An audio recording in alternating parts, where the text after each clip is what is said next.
We had the providers meeting because there's a lot of people we work with. We're involved in Sweet Home Chicago, campaign around affordable housing for the city.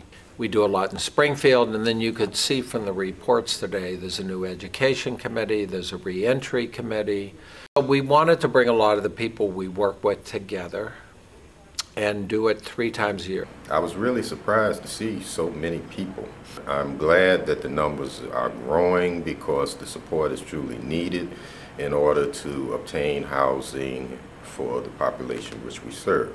You guys have 6 legislators coming, Senator Harmon coming, and they're going to like what you're doing. In the last legislative session, what we saw was that the governor's budget was going to cut enormous chunks from the funding that goes to homeless service providers. What we hope to do with this meeting today was to bring together all the providers that we work with in order to develop a more coordinated strategy on how are we going to prevent these cuts. How are we going to get the legislators even more on our side so that when the cuts do come up, we have some really strong voices in Springfield who are saying, no, we can't do this. We can't cut from this part of the budget.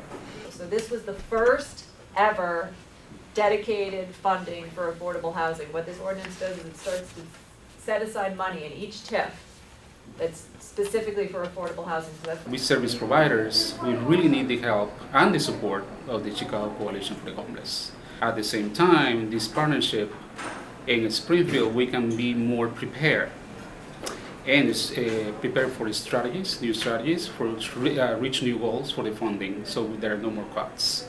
If you have a criminal background, you can get into CHA housing.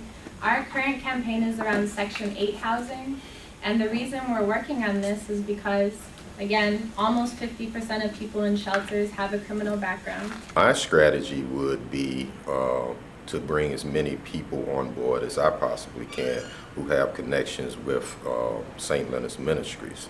And through that, we can build a more powerful network connection.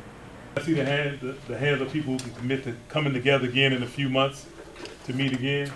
Very good.